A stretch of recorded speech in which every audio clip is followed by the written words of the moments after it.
Bueno, a ver. Esperad que lo pongo.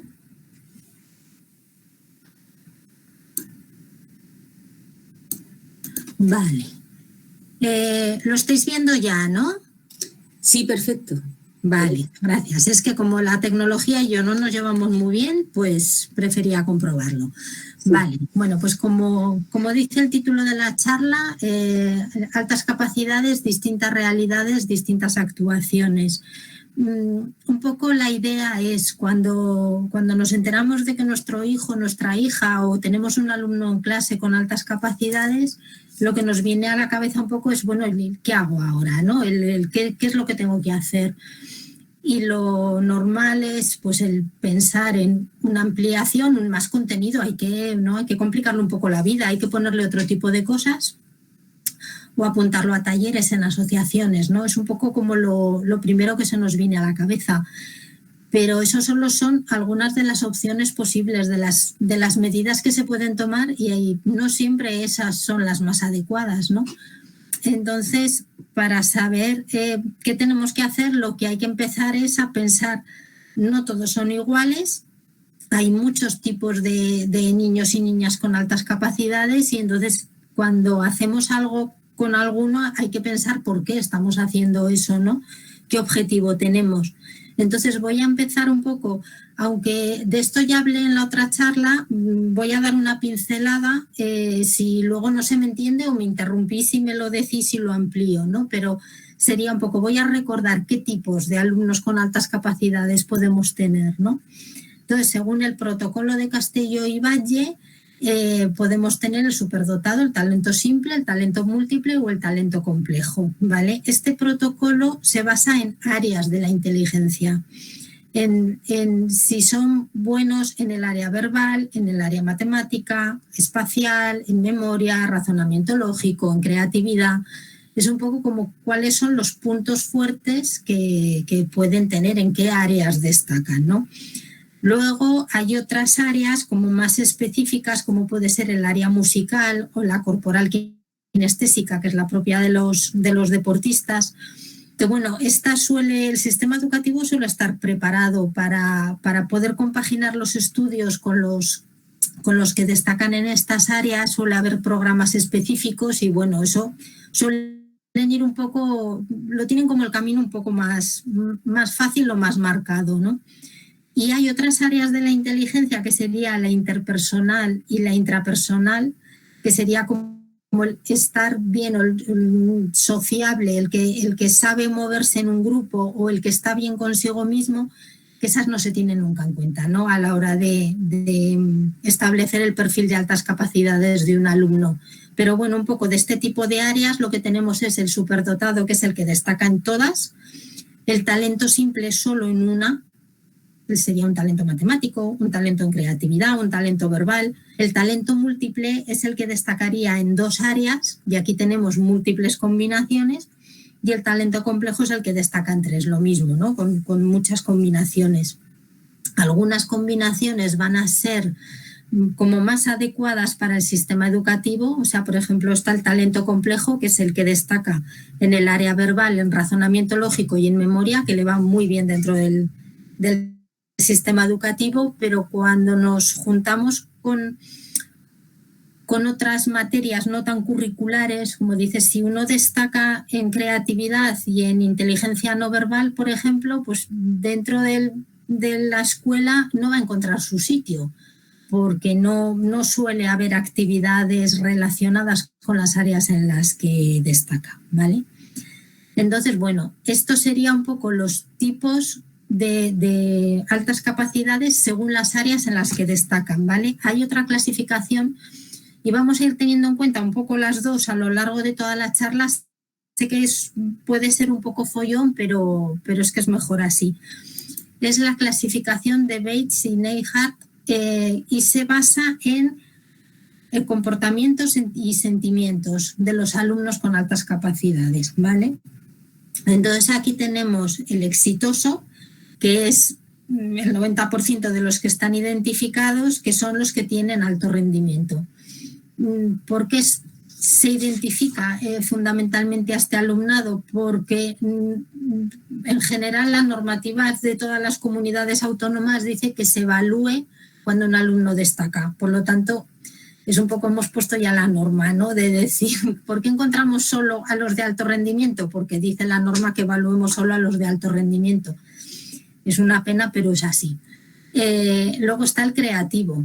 Entonces, el creativo es difícil de identificar porque es el que suele querer hacer las cosas a su manera y el sistema educativo suele decir tienes que hacer esto así. Y entonces al alumno creativo se le ocurre hacer las cosas de una manera distinta, suele ser muy desafiante ante la autoridad porque está muy convencido de que su manera de hacer las cosas es mejor o por lo menos le apetece más hacerlo.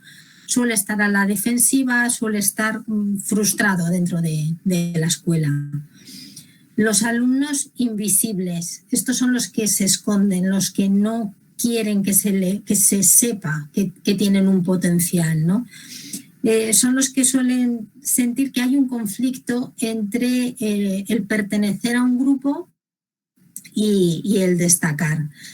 Entonces aquí suelen estar las minorías étnicas, las de identidad sexual, minorías de raza y un grupo que no es nada minoritario pero que ya se sabe todo el mundo que intentan pasar desapercibidas, que son las chicas con altas capacidades. Son de este tipo invisible. Otro de los tipos, según esta clasificación, son los en riesgo, son los de bajo rendimiento, los desmotivados. Estos que les da igual las notas, que tienen comportamientos disruptivos, que tienen una idea de sí mismo muy baja, es como no lo voy a conseguir, ¿para qué? Estos que son un poco los que más preocupan a los padres cuando ves que es que no estudias, que todo le da igual, es que ojo con lo inteligente que es y está suspendiendo, ¿no? Tenemos también los de doble o múltiple excepcionalidad, lo he puesto así porque no tiene por qué ser solo dos excepcionalidades, aunque se suele hablar de doble excepcionalidad, pero se pueden juntar todavía más. Esto es cuando tenemos una alta capacidad y algún tipo de dificultad, como podría ser una dificultad específica, de dislexia, ¿no? De dificultad específica del aprendizaje en la lectura o en la escritura, un déficit de atención, rasgos autistas, ¿no? Un Asperger. Este tipo de alumnos son muy difíciles de identificar porque la alta capacidad puede hacer que encuentren estrategias para enmascarar sus dificultades y por otro lado las dificultades hacen que no destaquen tanto en clase. Entonces muchas veces es como que permanecen ocultos, ¿no? Y no se les atiende ni en la alta capacidad ni en el área en la que tienen dificultades. Y luego tenemos el último tipo, que son los autónomos en el aprendizaje.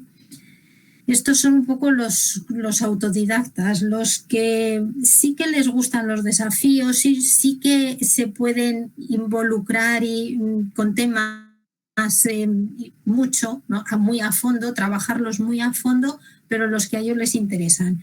Y si está relacionado con el sistema educativo, con los objetivos académicos, bien, y si no también, les da lo mismo.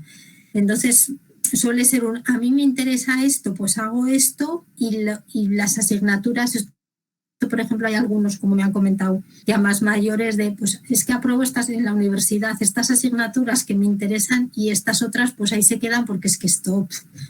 Y no las estudian, y no las aprueban y no titulan, ¿no? Los que van un poco como eso, como a su interés, ¿vale?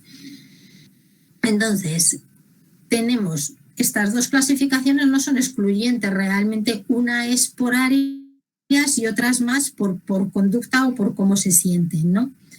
Entonces, a esto, para acabar un poco como de complicar todo lo que yo creo que hay que tener en cuenta de cara a tomar medidas con un niño o con una niña, están las necesidades, ¿no? Es decir, las necesidades educativas que puede tener un alumno son de dos tipos, académicas o socioemocionales, y no tenemos que olvidar ninguna de las dos, porque yo veo que muchas veces nos centramos en lo académico y nos olvidamos más de la parte emocional y no tengo yo muy claro cuál es la más importante. O igual yo le doy siempre más importancia a la parte emocional, aunque solo sea por degeneración profesional, ¿no? Pero bueno. Entonces, a ver, en las necesidades académicas, ¿en qué consistirían? Realmente es, o sea, el objetivo que tenemos que tener claro cuando, por ejemplo, decimos, pues vamos a ampliar el currículo de un niño, vamos a ponerle cosas más complicadas o vamos a apuntarlo a un taller de robótica, por decir algo. El objetivo no es tanto que aprenda eso, sino que eso sea una herramienta para que el niño o la niña alcance el control sobre su aprendizaje.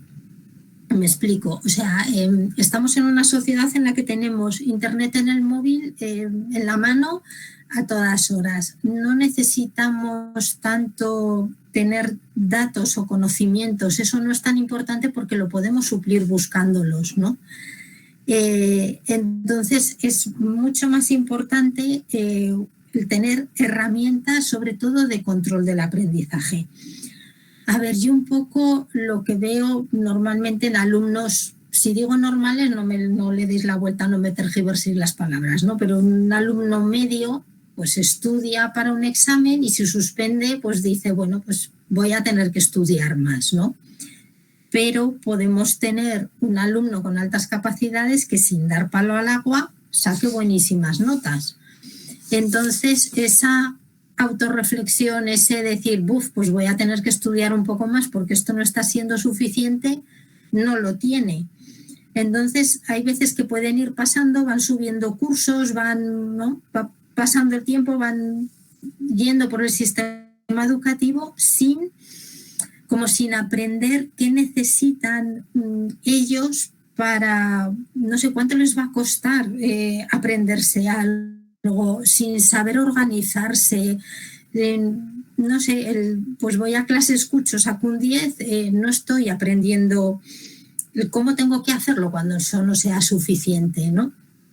Entonces, para mí, el darles más contenidos, el complicarles la vida de alguna manera, el ponerles retos, el objetivo es que ellos aprendan, pues eso, a esforzarse, a aceptar que se pueden equivocar y aprender de los errores, a superar esa frustración, ¿no? Cuando algo no te sale bien a la primera, a organizarse, a saber cuánto le va a costar aprender algo, a saber de qué manera estudiar más fácil, ¿no? Que qué les sirve y qué no les sirve, o cosas que a lo mejor si van como a un ritmo normal, no lo aprenden porque no necesitan utilizar ninguna estrategia, ¿no?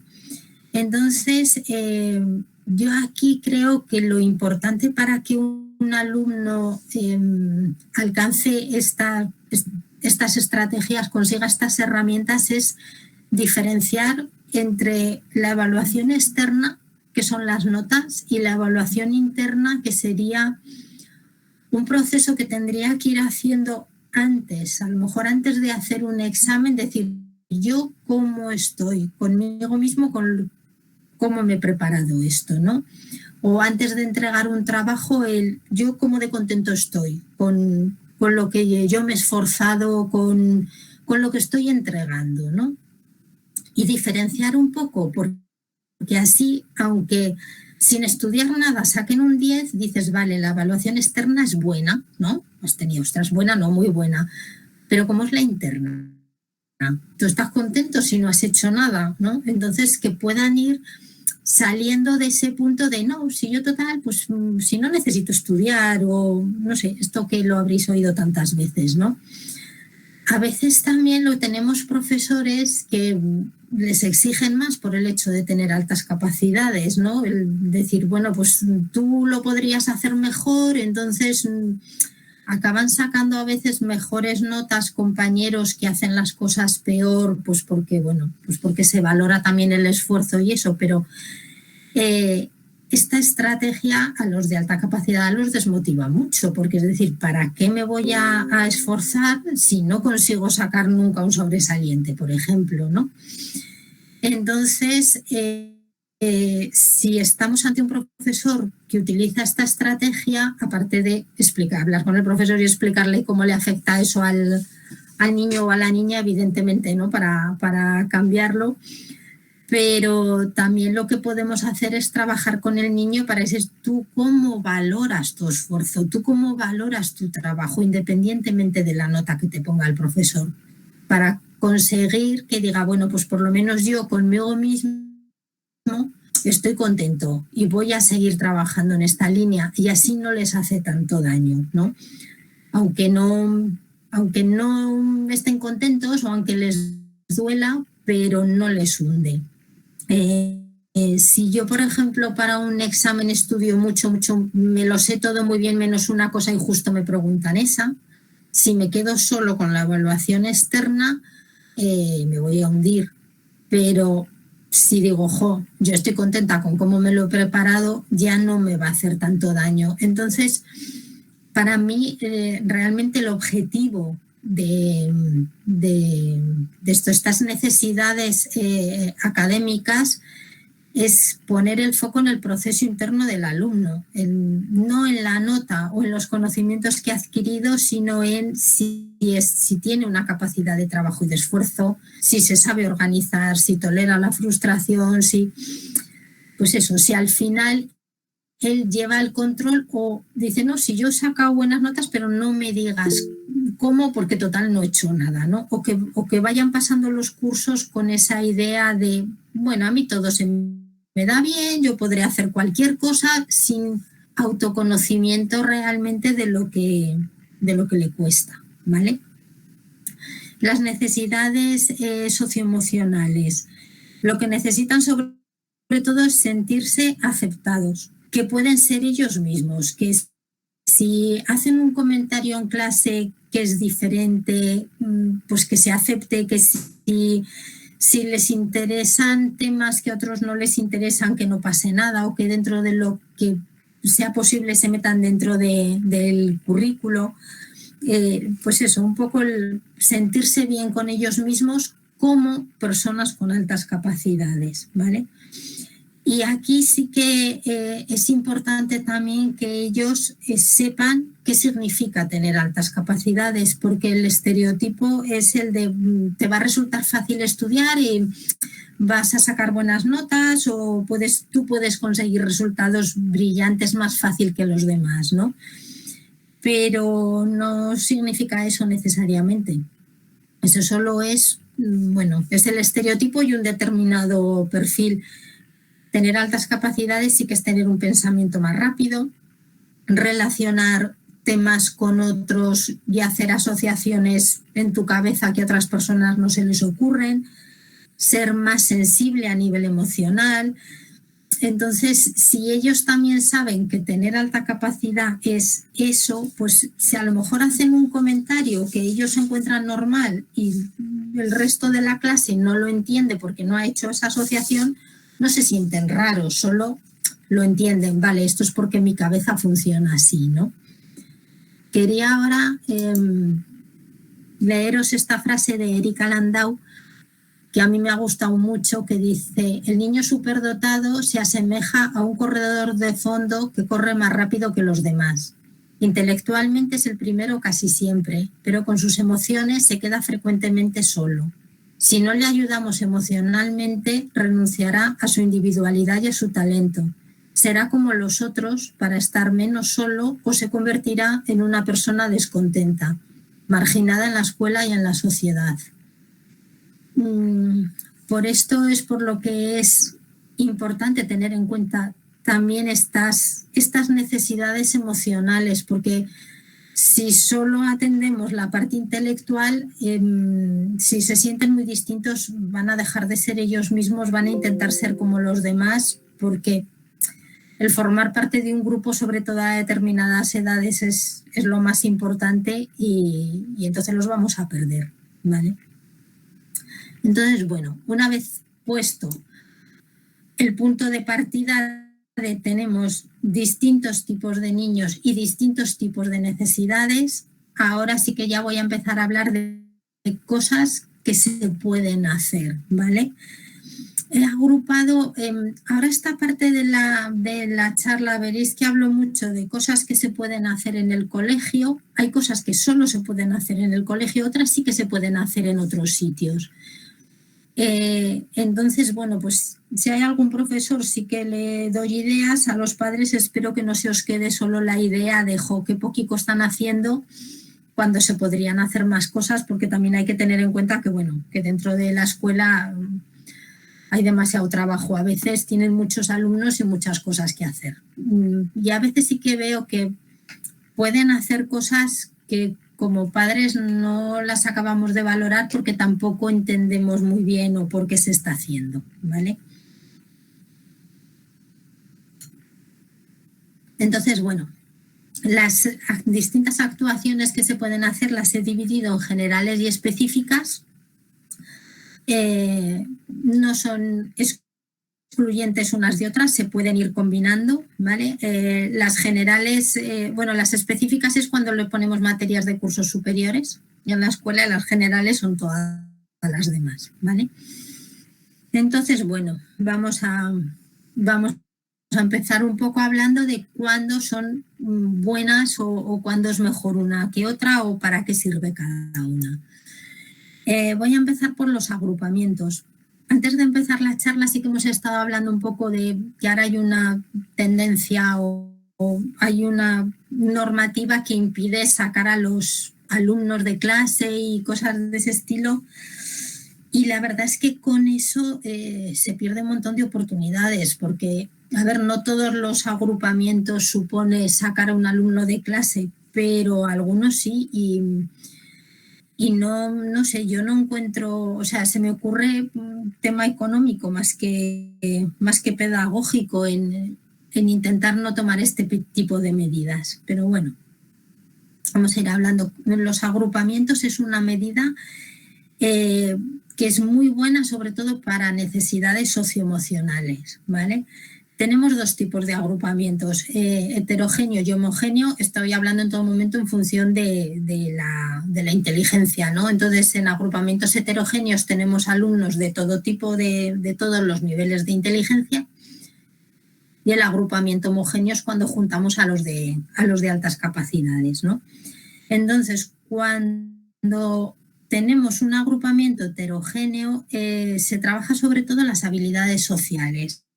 Cuanto más distinto es el grupo, más hay que aprender la empatía, el punto de vista diferente, el ritmo de trabajo diferente, una opinión distinta o muy distinta de la que yo tengo. Eso se trabaja cuando el grupo es más diferente. Cuando el grupo es más igual, no suele haber tantas diferencias en estas cosas. Y sirve mucho para que encuentren su grupo de iguales, para sentirse socialmente aceptados, para esa idea de necesitan encontrar que ellos tal y como son sí que tienen su sitio en el mundo, ¿no? Y esto es una de las cosas que desde las asociaciones se consigue, el decir muchas veces no es tanto, no sé si lo habéis notado, sí que hay niños que es yo quiero hacer este taller y otros es ¿qué hay hoy? Porque yo quiero ir y volver a estar con esos chicos que ahí me siento en mi salsa, ¿no? Entonces, yo un poco por esta crítica que he hecho de no sé por qué ahora se tiende a no hacer agrupamientos homogéneos dentro del horario escolar, las investigaciones han llegado a dos conclusiones. Una es que el rendimiento de los alumnos con altas capacidades mejora claramente con los agrupamientos homogéneos frente al heterogéneo, ¿vale? Y la otra es que se refiere a aspectos no cognitivos y dice que se sabe poco, pero que lo que se puede afirmar es que el agrupamiento por capacidad no les perjudica. Yo creo que les beneficia, pero si las investigaciones de momento lo único que han conseguido es demostrar que no les perjudica, pues no les perjudica. Nos quedamos un poco con eso, ¿vale? Y ahora, porque se entienda un poco qué significa esto de los agrupamientos, esto de juntar a unos alumnos con otros, ¿qué tipos tenemos de agrupamientos heterogéneos? Uno es el alumno ayudante. esto sí que se hace dentro del aula normal. ¿En qué consiste? En poner un alumno con alta capacidad para que ayude a otro alumno que tiene más dificultades, ¿vale? Esta medida se toma bastante. Sí que hay veces que yo veo que a la familia le molesta y realmente solo tiene que molestar cuando es la única medida que se toma. O sea, cuando un alumno ayuda a otro le vale para ponerte en el lugar del otro, no es lo mismo saber algo que explicarlo para que otro lo entienda, te hace darle una vuelta más a la materia en tu cabeza. Y a nivel social hay veces que les ayuda a integrarse en el grupo porque los empiezan a tener en cuenta. Hay veces que de estos niños que se sienten muy distintos o que parece que no encajan en el grupo, si luego es al que yo le puedo pedir ayuda cuando no entiendo algo, pues lo empiezo a tener un poco más en cuenta, ¿no? Pero es verdad que si es la única medida que se toma, acaban hartos. Acaban hartos porque no se les está dando a ellos la oportunidad de hacer algo a su nivel. O sea, si lo que se dice es tú haces esto, ¿no? en el horario de clase, pues se explica algo y ahora tenéis, por ejemplo, 4 problemas y cuando los acaben le explicas al fulanito cómo hace esos 4 problemas. Pues al final se desmotivan mucho. Se puede hacer eso, pero con más cosas, ¿vale? Otra opción son los grupos flexibles con otras clases. Esto que puede sonar muy raro, decir, vamos a juntar alumnos de distintas clases para hacer algo, no, parece que es como si eso no se hace.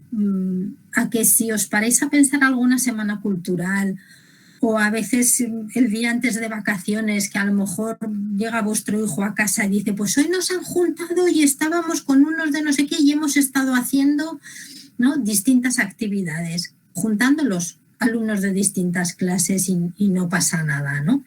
Entonces sí que es una medida que se podría tomar. Con alta capacidad, ¿qué sentido tendría? Vamos a suponer que tenemos un alumno muy desmotivado en un curso que está muy interesado en un tema y que alumnos de un curso superior van a hacer una excursión relacionada con ese tema.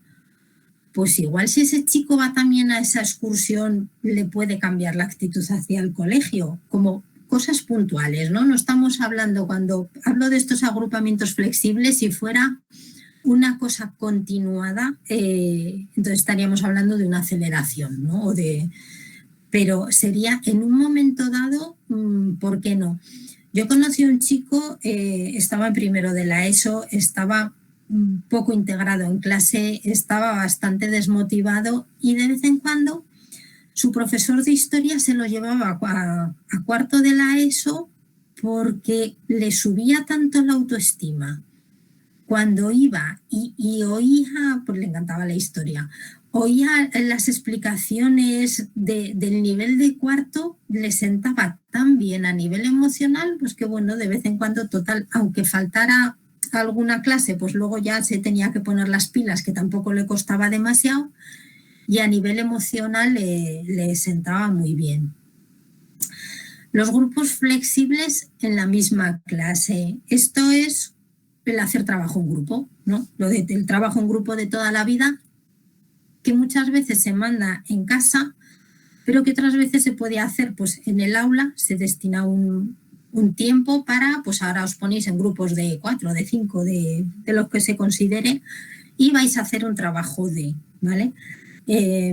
Aquí puede servir a veces para meter temas de interés del alumno con alta capacidad, como una manera de aumentar la motivación hacia el colegio, porque en un momento dado, puestos a hacer un trabajo, mientras esté más o menos relacionado con el currículum, el tema de interés, lo importante es ese trabajo en grupo y el cómo lo hacen, ¿no?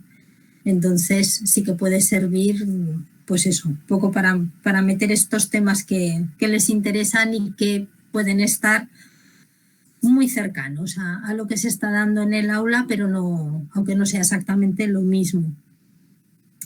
Y luego el agrupamiento según intereses, sí que es verdad que esto se suele hacer en horario extraescolar, que se hace más en secundaria.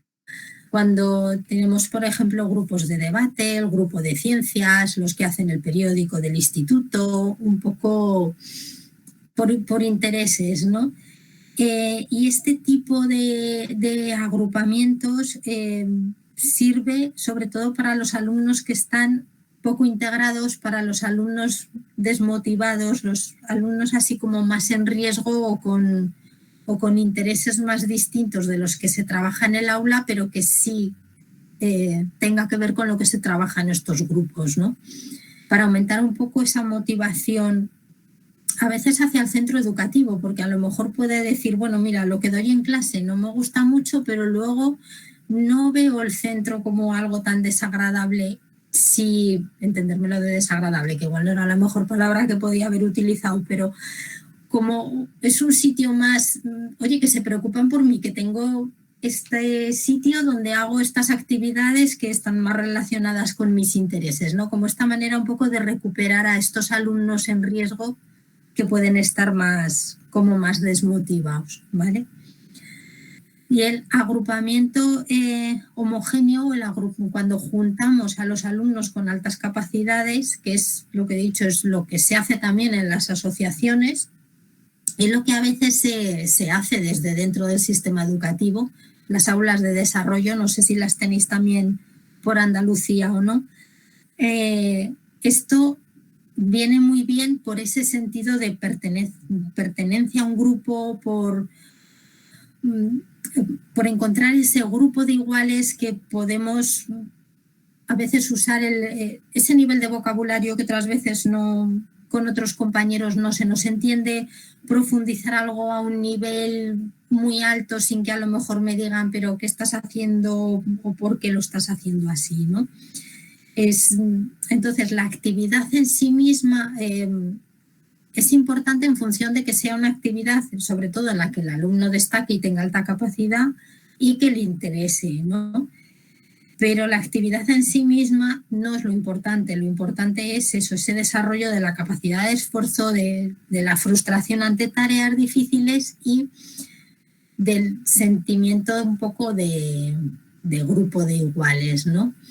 Entonces, por centrar un poco, cuando os he dicho de medidas que pueden ser, los agrupamientos es fundamentalmente por necesidades socioemocionales, más que por necesidades académicas. Cuando se toma la medida de hacer un agrupamiento es para favorecer el desarrollo social o personal del alumno, ¿vale? Otro tipo de medida era el enriquecimiento. El enriquecimiento, esto es lo que he comentado que es la primera que se suele venir a la cabeza, ¿no? El ampliar, el poner otra materia, el enseñarles algo que puede que no den en clase, ¿no? Entonces, a la hora de enriquecer, aquí sí que es muy importante tener en cuenta las aptitudes, un poco de la primera clasificación que os he dicho, ¿no? ¿En qué destaca? Porque si tenemos un talento matemático no le vamos a hacer una actividad de creación, de creatividad literaria, por ejemplo, no tiene ningún sentido. Tenemos que ampliar siempre en las actividades, o sea, en las áreas en las que está destacando y en las áreas en las que les interesa. Porque hay veces que aquí también nos confundimos un poco, ¿no? O decimos, jo, pues este alumno es muy bueno en... Pero a lo mejor, por mucho que sea muy bueno en eso, no le gusta. Entonces nos va a rechazar si le proponemos una ampliación en esa línea, ¿no? Si estamos dentro del horario escolar, si lo hacemos una ampliación curricular desde dentro del colegio, es muy importante condensar el currículo. Es decir, si a un alumno lo que le vamos a proponer es que amplíe o que trabaje o que investigue o que profundice más en una determinada materia, para no cargarle de trabajo y que al final diga, si es que yo no voy a ser el tonto de la clase que trabaje más, lo que hay que hacer es eliminar las partes que sabemos que ya se sabe, las que son más mecánicas o más repetitivas, para no sobrecargarle de trabajo. Esto es fundamental, porque si no al final dicen, mira, que mejor no destaco más para que no me manden más cosas, ¿vale?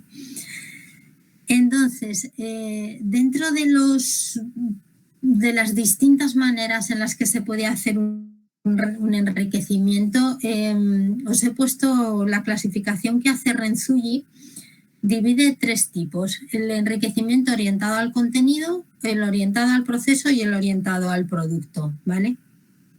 Entonces, el orientado al contenido es, pues eso, el dar materias, es ¿qué vamos a hacer? A ver cómo lo explico, que me estoy quedando en blanco, perdonad. Sería un poco, ¿cómo podemos ampliar las cosas? Una opción sería dar cosas que no tienen que dar dentro del currículo. Se suele hacer fuera del horario escolar, son las actividades que se hacen en las asociaciones, ¿vale? Entonces pueden ser, pues decir, pues vas a dar robótica, astronomía, chino, ¿vale? Aquí era donde también es muy importante, para que no sea una carga de trabajo y lo rechacen, el intentar quitarles, por otro lado, bueno, si es extracurricular, o sea, si son extraescolares, no sobrecargarlos mucho, pero bueno. Otra opción que se puede hacer dentro del sistema educativo es decir, por ejemplo, en secundaria, tener un alumno que está haciendo un itinerario de ciencias y, oye, le interesa el latín. Bueno, pues intenta compaginar horarios para que pueda cursar latín también, y eso puede ser otra manera de enriquecer. Otra opción es dar con mayor nivel de profundidad las materias que se dan en el aula, y aquí era también eso, hay que quitar hay que quitarles lo más repetitivo para no sobrecargarlos. Y otra opción son los rincones lúdicos, que es como poner retos o actividades que sean muy motivadoras, tener como ese rincón preparado en clase siempre y para todos los alumnos. O sea, es decir, se explica, ahora tenéis que hacer estas actividades, y cuando terminéis, el que quiera puede venir aquí y coger esta actividad, este reto, ¿no? Entonces, esta manera de hacerlo como para el que quiera, para el que termine, ¿no? O sea, hasta ahora, por ejemplo, cuando hablábamos de que curse otro itinerario o de a ti te voy a proponer esto más en profundidad, los alumnos invisibles, los que no quieren destacar, eso te lo rechazan. Aunque se los propongas, no quieren, o incluso salir, cuando se hace el agrupamiento, te hemos seleccionado para el aula de capacidades, no, mira, que no quiero ir, que me quedo en clase, que no, prefiero no tener que salir, ¿no? Pero estos rincones, hay veces que ahí sí que salen, porque no se está diciendo que sea algo pensado para los de alta capacidad, es para el que quiera. Entonces, bueno, pues ahí sí que puede que asomen un poquito la cabeza y que participen, ¿vale?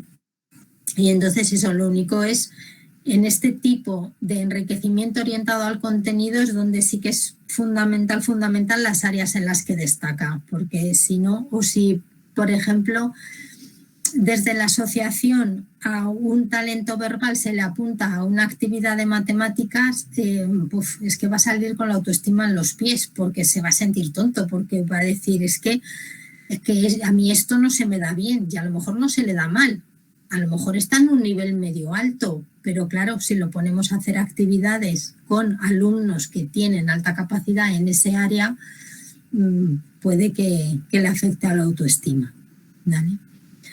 El enriquecimiento orientado al proceso.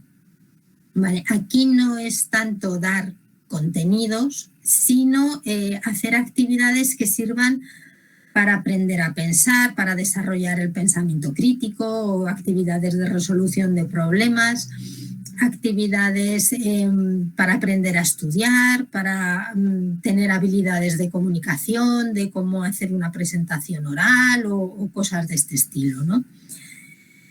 Entonces, os he puesto algún ejemplo, habrá más, pero bueno, como distintos tipos de este tipo de enriquecimiento estaría el proyecto de inteligencia de Harvard. Son unos libros, se puede comprar, tienes el libro para el profesor y el libro para el alumno y viene todo pautado paso a paso de todo lo que cómo hay que ir explicando al alumno las cosas para que vaya resolviendo los retos que se le ponen, ¿no? Entonces, para alumnos de alta capacidad, por ejemplo, porque estos programas no están pensados para alumnos de alta capacidad, pero si se coge las actividades del proyecto de inteligencia de Harvard de secundaria, sirven para alumnos de tercer ciclo, de quinto y sexto de primaria, ¿no? Un poco por el nivel. Entonces, en el proyecto de inteligencia de Harvard hay de fundamentos del razonamiento, de comprensión del lenguaje, de resolución de problemas, de pensamiento inventivo. Hay como distintas líneas de un poco de eso, de enseñar a pensar. Otro tipo son los programas de estimulación de la inteligencia. De estos hay de distintas editoriales, no sé si habéis visto alguna vez en la colección Progressing de editorial CEPE o la colección Red de editorial ICE. Son cuadernillos que tienen actividades para estimular el razonamiento lógico, la creatividad, la capacidad espacial, la memoria. En estos cuadernitos te pone el curso para el que están dirigidos, o bueno, más que el curso, el ciclo, ¿no? Pues para niños de primero y segundo de primaria, para niños de tercero y cuarto de primaria. Entonces, sirven, por un lado, poniéndolos de cursos superiores como una manera de desarrollar, de estimular la inteligencia, sobre todo no nos estamos metiendo en currículo escolar, ¿vale? Entonces, podemos ponerlos de cursos superiores para los alumnos con alta capacidad y luego estos tienen otra utilidad también, que es cuando tenemos un talento que destaca en unas áreas, pero no en todas. Hay veces que dices, bueno, pues este niño es muy bueno en verbal y en matemáticas, pero el área espacial ahí está medio, está bajito, ¿no? Este área no la tiene igual que las demás. Pues entonces coger estos cuadernitos de estimulación de la inteligencia de su nivel para ayudar a desarrollar el área. Son un poco como las distintas utilidades que se le pueden dar, ¿vale? Tenemos también filosofía para niños de Lippmann, que esto es para enseñar a pensar. Entonces se parte de un texto y se fomenta el diálogo. Entonces ahí es donde los niños tienen que un poco afrontar el expresar sus ideas, superar esa idea de que a lo mejor lo que yo digo es una tontería o no les parece bien a mis compañeros, aprender a escuchar la opinión de los compañeros sobre los temas un poco que se les plantean, ¿vale? Y está también, esto está publicado a partir de los 3 años hasta la edad adulta y está un poco por cursos y por niveles. Y otro programa es el 6 sombreros para pensar, que también está desde los primeros niveles educativos hasta la edad adulta, y este consiste en imaginarse 6 sombreros de 6 colores, que cuando la idea es hacer pensar que tú llevas ese sombrero puesto, y cuando tú llevas el sombrero de un determinado color tienes que pensar en la línea que te marca el sombrero, ¿no? Entonces, por ejemplo, el sombrero blanco es cuando te centras en hechos y cifras, el sombrero rojo en sentimientos, el sombrero negro en lo que hay de malo, el amarillo en lo que hay de bueno. Entonces es una manera de desarrollar ese cambio de pensamiento, esa flexibilidad mental de ante una misma situación, ahora lo veo desde un ángulo, ahora lo veo desde otro ángulo distinto, ¿no? Y ya el último tipo de enriquecimiento es el orientado al producto, que esto sería pues el hacer una investigación o un trabajo o una obra de teatro o una entrevista a alguien. Sería como, bueno, pues eso, como cuando se manda un trabajo de vamos a investigar sobre esto, vamos a, no sé, pues eso, a desarrollar algo que tenga que ver con el mundo real, algo algo que sea como más, no tan teórico, sino más de lo que está pasando ahora en el mundo, ¿no? Algo más, como más práctico.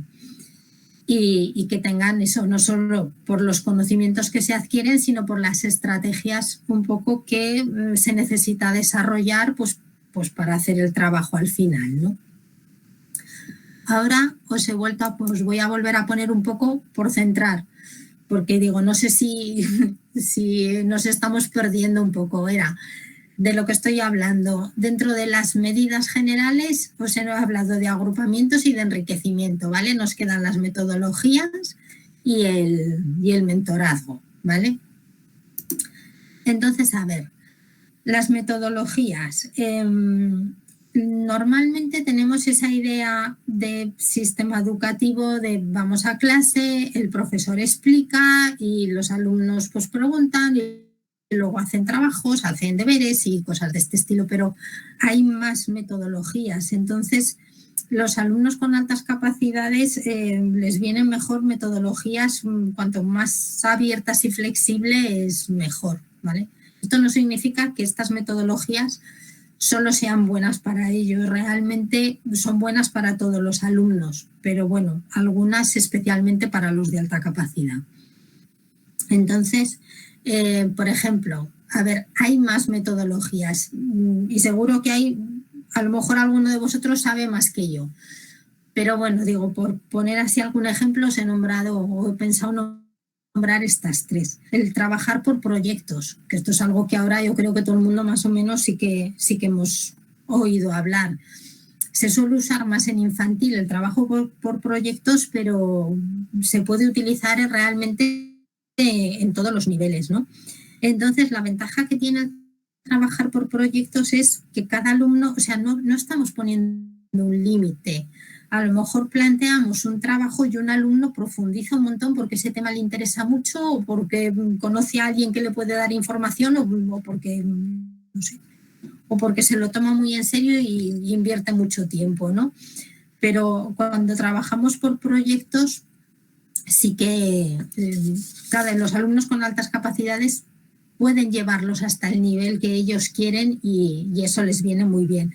Y si el proyecto se hace en grupo, ya tenemos un tipo de agrupamiento y ya estamos atendiendo también sus necesidades socioemocionales, ¿vale? El Flipped Classroom, no sé si habéis oído hablar alguna vez de este método.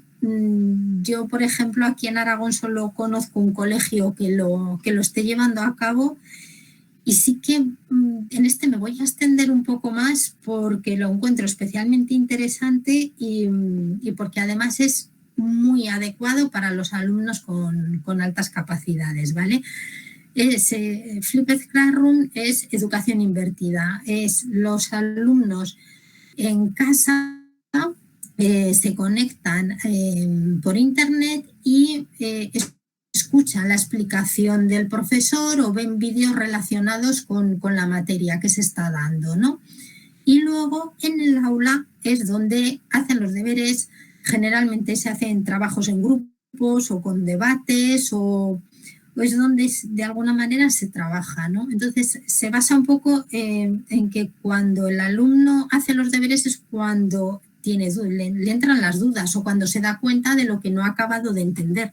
A lo mejor puedes estar en clase, escuchar la lección y va como bien, vale, lo he entendido, ¿no? Y cuando llego a casa y me pongo a hacer los deberes es, ostras, pues ahora esto no me acaba de quedar claro. Entonces, si lo hacemos al revés, cuando nos ponemos a trabajar, está el profesor que nos puede resolver las dudas. Entonces, claro, en eso es buenísimo, ¿no? ¿Cuáles son las ventajas de este método? El alumno es protagonista de su propio aprendizaje, no es un aprendizaje tan pasivo como me siento y escucho al profesor, sino que como vamos a tener que trabajar en el aula, son como más protagonistas, menos pasivos. Es un tipo de aprendizaje, una manera de trabajar que consolida el conocimiento, porque como es lo que he comentado antes, en el aula es cuando vamos a resolver todas las dudas, no sé, de alguna manera, si yo hago los deberes en casa, no lo acabo de entender muy bien, pero pero al final lo he hecho bien, pero con todas mis dudas, pues igual no resuelvo las dudas cuando estoy en clase, porque total, pues ¿para qué lo voy a preguntar si lo he hecho bien, ¿no? Favorece la diversidad. A mí esto me hizo mucha gracia cuando lo leí, porque un poco los que defienden el método lo que comentan es que ¿qué suele pasar en clase? Que el profesor explica algo y luego explica lo mismo de otra manera distinta y a veces de 3 o 4 formas distintas para que los alumnos que les cuesta más entenderlo lo acaben entendiendo, ¿no? Que esto a los de alta capacidad les suele aburrir un montón. Entonces, claro, aquí lo que decían es, en su casa, el alumno que lo necesite se puede poner el vídeo todas las veces que lo necesite. El de alta capacidad se lo pondrá una vez y ya lo entenderá. A mí lo que me hace gracia es que yo lo que estoy viendo con los de alta capacidad es que muchas veces se ponen los vídeos a velocidad más rápida porque no necesitan escuchar las cosas, como su velocidad de procesamiento de la información es más rápida. Pues digo, mira, alguno se pondrá el vídeo del profesor explicando las cosas en clase 3 veces y el de alta capacidad se lo pondrá una vez y al doble de velocidad. Y entonces, de alguna manera, se puede adaptar el aprendizaje al ritmo del alumno, ¿no? Es un aprendizaje más profundo porque no es tan memorístico como es más de trabajar y hacer cosas o debates o cosas así. Al final es más por comprensión que por memoria. Desarrolla competencias para organizarse, para planificar, la competencia digital porque se hace con nuevas tecnologías, bueno, y mayor motivación porque generalmente un poco cuando se les pregunta a los alumnos encuentran más divertida esta manera de aprender frente a la tradicional. Entonces, este método, por ejemplo, hay una publicación del año 2015 de la revista de educación del MEC.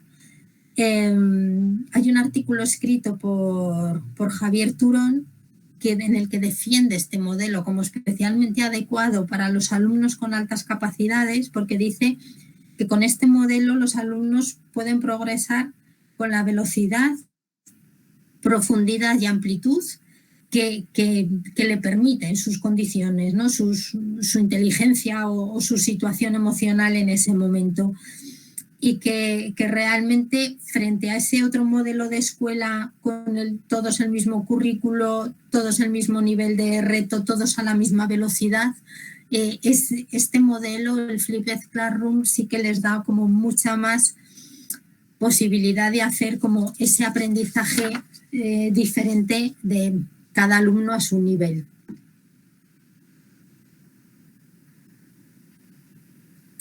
Perdón, que a veces paro a beber agua y os hago unos silencios. La otra metodología de la que os quería hablar es el aprendizaje y servicio, ¿vale? Esto es una propuesta metodológica en la que lo que se busca es una necesidad social en el entorno, en algo cercano, ¿no? Y lo que se busca es como un compromiso social también.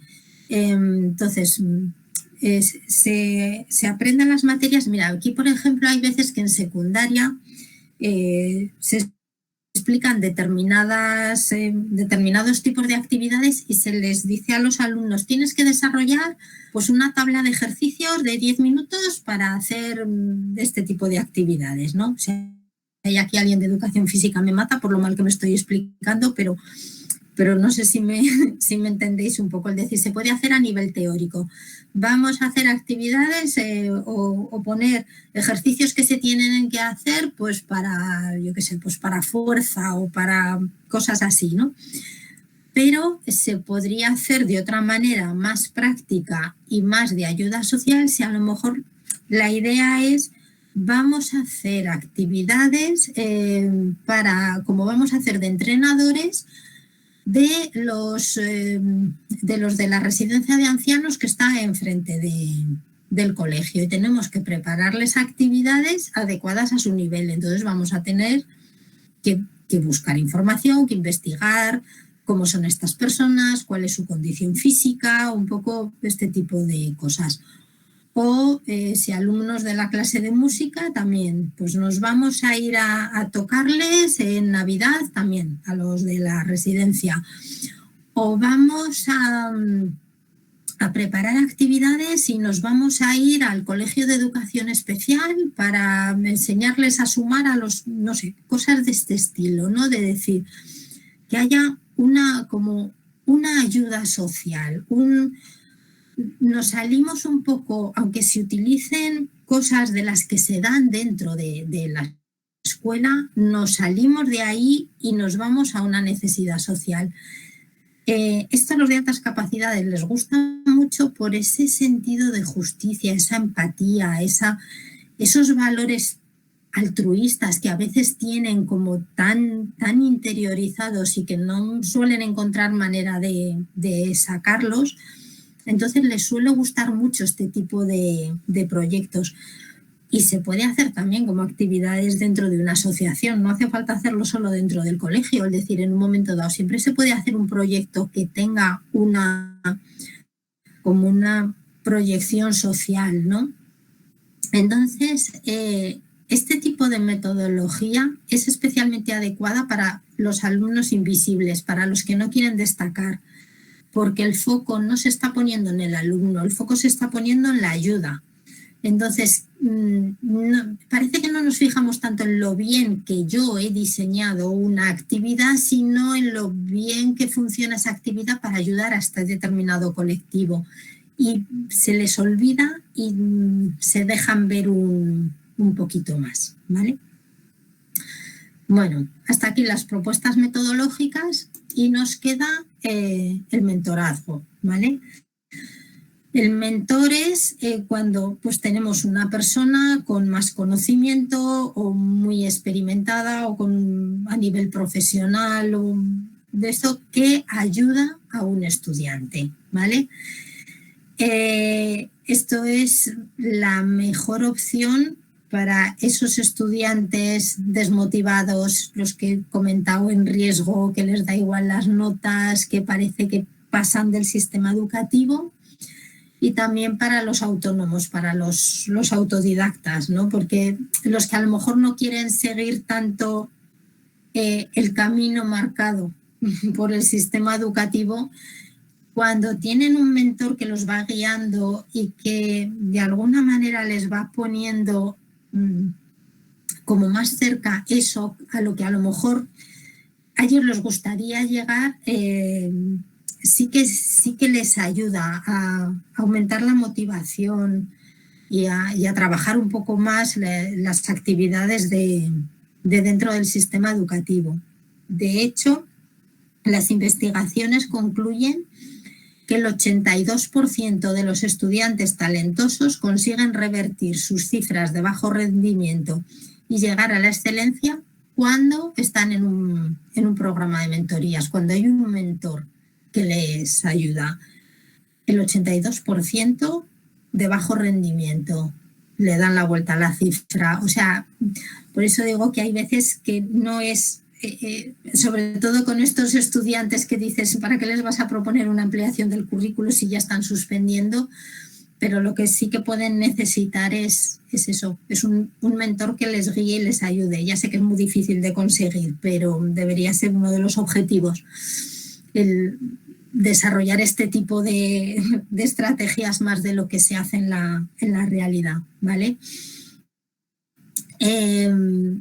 Otra ventaja que tiene es que muchas veces en este tipo de estudiantes desmotivados hay un desajuste muy grande entre lo que ellos quieren y ese camino que tienen que recorrer para conseguir las metas o no saben cómo llegar o piensan que todo va a valer.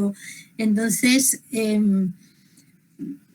al final, cuando tienen un mentor que les va marcando, que les va proponiendo actividades y les va guiando un poco, sí que consiguen aumentar el conocimiento de sí mismos, de lo que se le da bien, de lo que se le da mal y de sus dificultades emocionales que no les hace conseguir los objetivos que quieren, ¿no?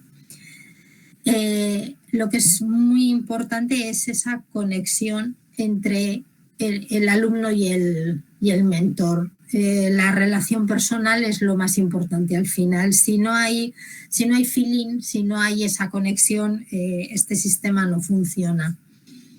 Y luego, si estamos haciéndolo dentro del horario escolar, otra cosa es que, mira, fuera del horario escolar, pues mira, conocemos a alguien que justo es muy bueno en esto que le gusta a mi hijo y entonces pues que se junten de vez en cuando y hagan cosas bien.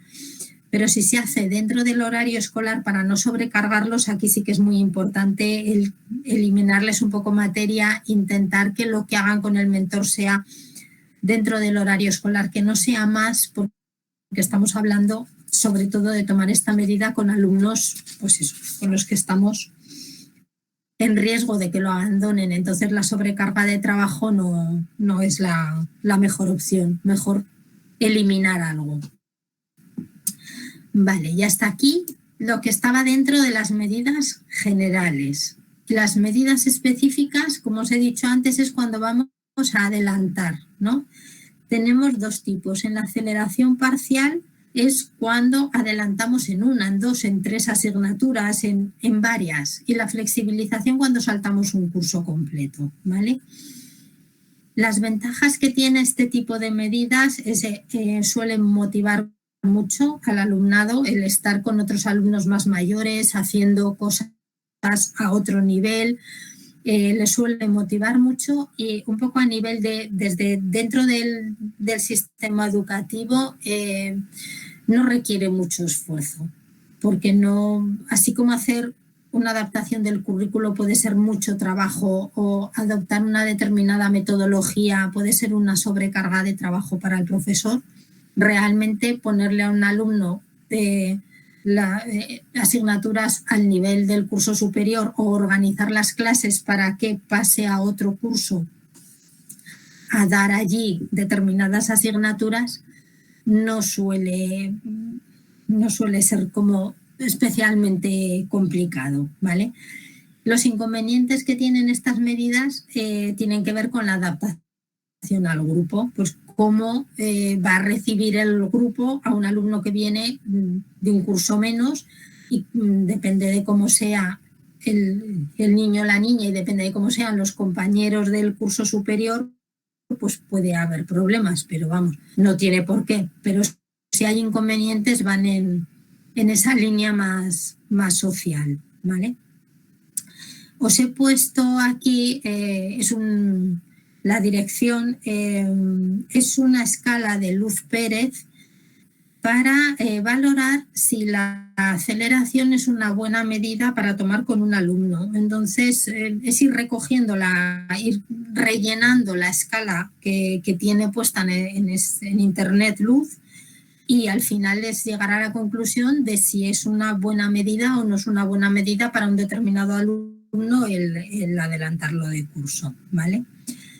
¿Qué dicen las investigaciones respecto de la aceleración parcial y de la flexibilización?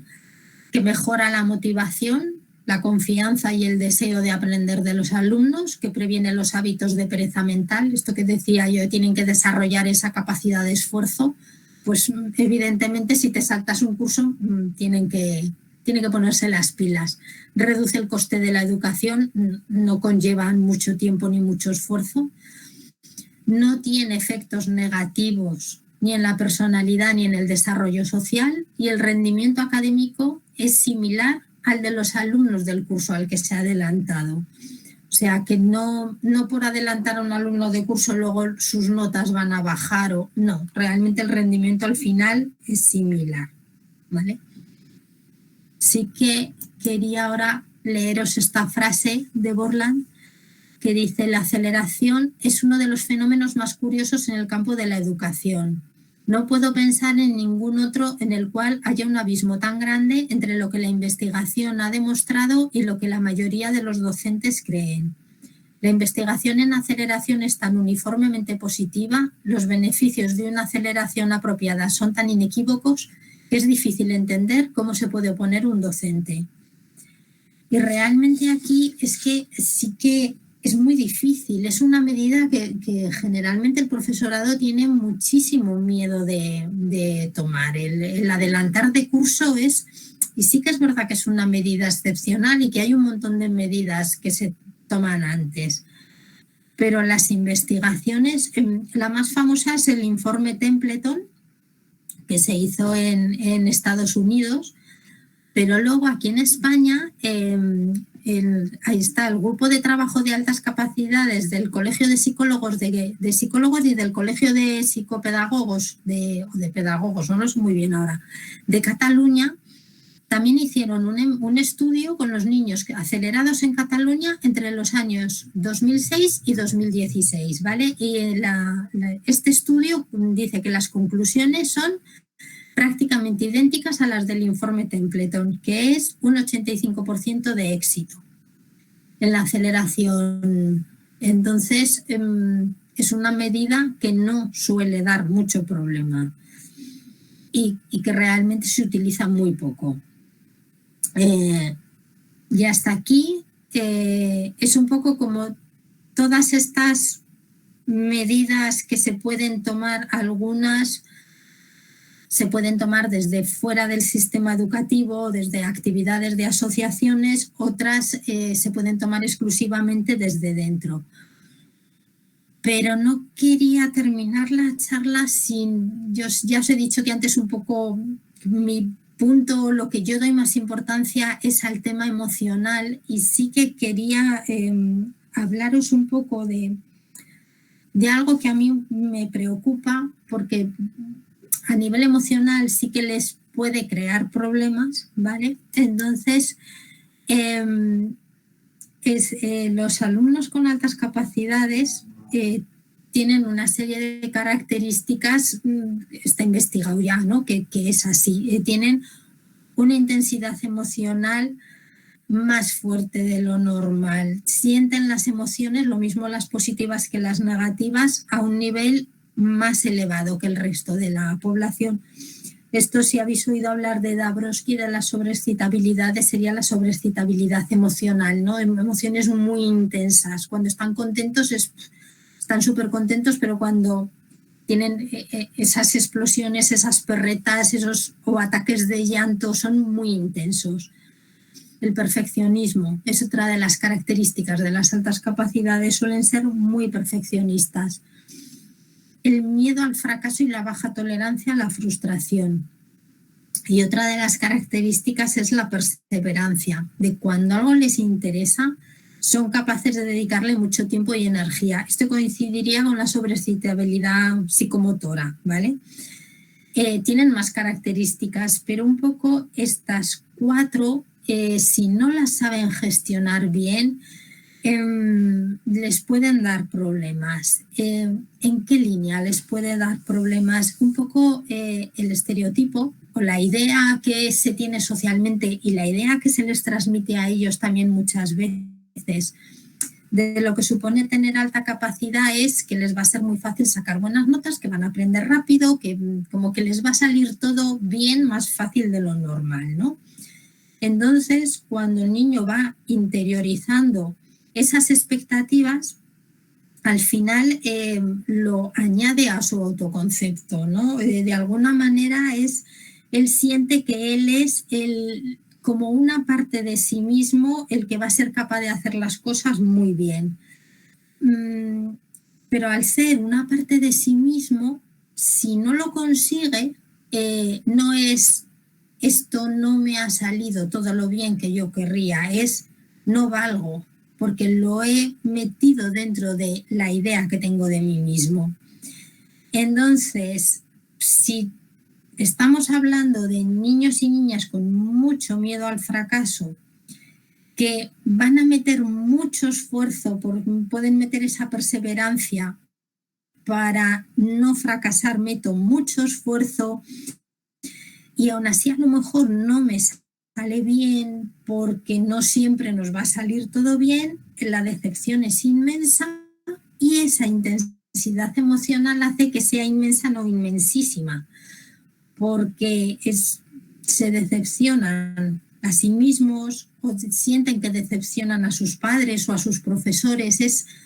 Es como muy catastrófico, no es esto me ha salido mal, es un no valgo, ¿no? El perfeccionismo, Parker y Atkins estuvieron haciendo una investigación y dicen que está relacionado con la depresión, con la anorexia, con la bulimia, con la personalidad obsesivo-compulsiva, bueno, con un montón de cosas, terminando por ideación suicida, que es una de las cosas que a mí un poquillo más me preocupa, ¿no? Entonces, un poco estos autores también lo que plantean es el decir, cuando tú tienes un estudiante que va justito, en un momento dado puedes decir, bueno, a ver, vamos a revisar qué metas te estás poniendo porque esto es demasiado, vamos a bajar metas, vamos a bajar expectativas y ahora pues tu trabajo lo vamos a ceñir a esto, ¿no? Pero con las personas con altas capacidades esto es mucho más difícil, sobre todo para ellos mismos, el decir qué objetivo es real, qué objetivo no es real, hasta dónde me puedo exigir, ¿vale? Entonces, hay veces que eso les lleva como a un perfeccionismo muy amargo, muy siempre insatisfecho. Yo les oigo a veces, me han puesto un 10, pero yo no me merezco un 10 porque, claro, es que yo podría haber hablado de esto también en este trabajo, no lo he hecho, no sé por qué me han puesto un 10, porque mi trabajo no está bien del todo, es que me he olvidado de esto, no me ha dado tiempo de lo otro. No estoy contento porque ese perfeccionismo me hace poner pues ese listón tan alto y tan inalcanzable, o tan decir, a ver, que si tienes 4 años para hacer el trabajo sí que te da tiempo de hablar de todo eso, pues que tenías un mes. Entonces, baja, no puedes llegar a hacerlo tanto. No sé si está quedando un poquito clara la idea que digo, pero es el decir, hay veces que si ellos consideran que por el hecho de tener alta capacidad van a ser capaces de hacer las cosas siempre muy bien, entran aquí en un bucle de exigirse demasiado, ¿vale? El perfeccionismo, y esto ya es un poco lo último que os digo, tiene 3 dimensiones. El orientado a uno mismo, el exigirme yo hacer todas las cosas perfectas, el orientado a los demás, que también está, el cuando se exige que los otros parece que no se les pase ni lo más mínimo, que esto hay veces que dices, jo, cuando te lo hacen como padre, no, es que esto lo haces mal, es que esta vez en esto metiste la pata o esta vez has perdido los nervios, duele un montón. Y el perfeccionismo prescrito socialmente, que es cuando sientes que tu entorno, que la sociedad, que los demás te exigen que seas perfecto. Yo este es el que veo, que sufren mucho las personas con altas capacidades. El social se espera que lo hagan bien y luego ellos mismos ya se lo autoexigen también, ¿no? Porque tienen la característica perfeccionista. Y aquí es cuando dicen, mira, el orientado a los demás, en la alta capacidad en algunos sí y en otros no, pero estos otros dos suelen ser como bastante más comunes, ¿no? Y entonces, aquí dice que las investigaciones sí que encuentran relación entre estos 2 tipos de perfeccionismo, entre el social y el orientado a uno mismo y la ideación suicida. Y aquí es donde yo creo que todos tenemos mucho que hacer de vamos a dejar de exigirles este perfeccionismo a los chicos. Eduquemos chicos y chicas felices, no tienen que demostrar ni a sí mismos ni a nadie que son listos, no necesitan hacer ni grandes trabajos, ni grandes descubrimientos, ni cambiar el mundo. Si lo hacen bien, pero no tienen la obligación, que sean felices.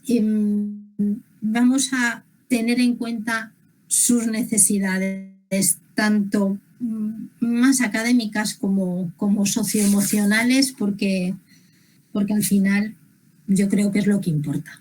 Y bueno, pues hasta aquí mi charla. Voy a quitar y conecto pantalla otra vez. Y ya preguntas. Pues muchísimas gracias, María Teresa.